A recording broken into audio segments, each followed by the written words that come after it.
ज्यादा बात करूंगा तो लोग कहते हैं कि भाई राजनीति करने लगे, लेकिन समझ में नहीं आता कि बात कैसे करें। अगर हम कहते हैं कि नफरत ना फैलाओ तो एक सियासी दल के लोग नाराज हो जाते हैं। क्या बोले? कहें कि नफरत फैलाओ, कहें कि लोगों को बांटो। वो कहते हैं मारो काटो, लोगों को बर्बाद करो, और हम कहते हैं बेघर बेदर लोगों को आबाद करो। ये हमारा संदेश, भाईचारे का संदेश। क्योंकि ये वो मुल्क है जहां बिस्मिल्लाह खान की सहनाई संकट मोचन के मंदिर में गूंजती है। ये वो मुल्क है जहां मलिक मोहम्मद जायसी पद्मावत लिखते हैं। ये वो मुल्क है जहां रसखान को पढ़कर हम भगवान कृष्ण के बारे में जानते हैं। ये वो मुल्क है जहां मोहम्मद रफी गाना गाते हैं, सुख के सब साथी दुख में ना कोई, मेरे राम तेरा नाम एक साचा दूजा ना कोई। ये वो हिंदुस्तान है, ये हिंदुस्तान है। इस हिंदुस्तान की खूबसूरती को हमें समझना होगा, और धर्म के जो अच्छे संदेश हैं उसका प्रचार ज्यादा से ज्यादा करना पड़ेगा।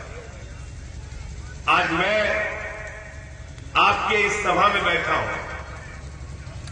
मैंने मौला अली के बारे में बहुत कुछ अच्छी बातें आप लोगों के माध्यम से और जान ली, लेकिन अगर ये सभा, ये बातें, ये चर्चा हिंदू समाज के लोगों के बीच में हो, सिख समाज के लोगों के बीच में हो, ईसाई समाज के लोगों के बीच में हो, तो आपके धर्म का अच्छा संदेश दूसरे समाज के लोगों के बीच में भी फैलेगा, और लोगों के मन में जो गलत फहमियां हैं वो गलत फहमियां दूर होंगी। और ये मैं क्यों कह रहा हूं? जब मैंने पार्लियामेंट के अंदर कहा कि 1857 के जंगे आजादी की गदर में मेरठ से लेकर दिल्ली तक मौलानाओं के सर काट के पेड़ों पर लटका दिए गए थे, बहादुर शाह जफर के दोनों बेटों का सर काट के उनके सामने पेश किया गया था, तो भाषण देने के बाद जब मैं घर पहुंचा तो रात में कई हिंदू साथियों का फोन आया और उन्होंने कहा इतनी सारी जानकारी तो हमको थी ही नहीं कि इतनी कुर्बानी। एक किताब हमारे दोस्त हैं, उन्होंने लिखा है, शहनवाज कादरी साहब ने, जो यहां से चुनाव भी लड़ चुके हैं, लहू बोलता भी है। और उस किताब के अंदर 1400 ऐसे वीर सपूतों की गाथा लिखी हुई है जिन्होंने भारत की आजादी में अपने प्राणों की आहुति दी, अपनी कुर्बानी दी, और उसमें 42 खवातीन हैं। आप बताइए, आपको हिस्ट्री नहीं पता है? अपनी, अगर अपना इतिहास ही हम नहीं जानते, और कौन से लोग आपके सवाल पूछते हैं? ऐसे लोग आपसे सवाल पूछते हैं जिनका आजादी के आंदोलन में कोई योगदान नहीं, लेकिन अभी कोई टीवी चैनल के डिबेट में बैठ जाइए तो आपसे आपकी देशभक्ति का प्रमाण पत्र मांगते हैं। मैं ऐसा मानता हूं, इस देश के अंदर किसी को किसी की देशभक्ति का प्रमाण पत्र मांगने की जरूरत नहीं है। 140 करोड़ लोग इस मुल्क का भला चाहते हैं, और जो लोग इस मुल्क के खिलाफ काम करते हैं, कानून और संविधान के मुताबिक उनके खिलाफ कार्रवाई कीजिए। लेकिन आज बड़े अफसोस के साथ कहना पड़ रहा है, अदालतों का भी चश्मा बदल गया है, ब्यूरोक्रेसी का चश्मा बदल गया है। हर चीज जाति धर्म की निगाह से देखना है, और इस जाति धर्म की निगाह में और इस जाति धर्म के आधार पे हमको इतना उलझा दिया गया है कि हमको अपने भले का भी पता नहीं, हम अपने बारे में भी नहीं सोच पाते। हिंदुस्तान आज कहां खड़ा है? भारत के 14 प्रधानमंत्रियों ने 2014 तक भारत के ऊपर कर्जा रखा 55 लाख करोड़ रुपए। पिछले 8 साल में भारत का कर्ज बढ़ के हो गया 156 लाख करोड़ रुपए, 100 लाख करोड़ रुपए का कर्जा बढ़ गया। भारत आज इस दशा में है कि 80 करोड़ लोगों को 2 वक्त के राशन की जरूरत पड़ रही है। सरकार अपनी पीठ थपथपाती है कि 80 करोड़ लोगों को हम अनाज दे रहे हैं, लेकिन इसमें खुश होने की बात नहीं है। 80 करोड़ लोगों को अनाज की जरूरत पड़ रही है, हमारी चिंता का विषय होना चाहिए। हम बेरोजगारी में कहां खड़े हैं, हम शिक्षा में कहां खड़े हैं। अभी भारत का बजट आया, उसमें शिक्षा का बजट कम कर दिया, स्वास्थ्य का बजट कम कर दिया, और किसका बजट आगे कर दिया? कह रहे 50 नए एयरपोर्ट बनाएंगे। हमने कहा बनाओगे तो दोगे किसको, ये बता दो, बना तो दोगे आप। तो इसलिए हम ये कहना चाहते हैं कि हमको अपने धर्म की अच्छी बातें और अच्छे संदेश पर भी ध्यान देना पड़ेगा, उसी का प्रचार लोगों के बीच में करना पड़ेगा, लोगों के मन को बदलना पड़ेगा, आपस में मिलजुल कर रहें। अगर इसका धार्मिक संदेश लोगों तक पहुंचेगा तो मैं समझता हूं उसका गहरा असर होगा।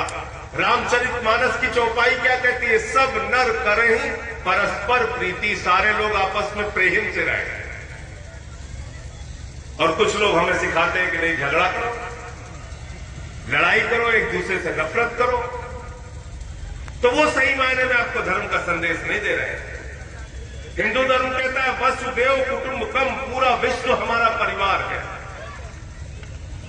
जब पूरा विश्व हमारा परिवार है तो हिंदू भी हमारा परिवार, मुसलमान भी हमारा परिवार, सिख भी हमारा परिवार, ईसाई भी हमारा परिवार, इस मुल्क में, इस दुनिया में रहने वाले सारे लोग हमारे परिवार के लोग। इस भावना से देश को आगे बढ़ाना पड़ेगा।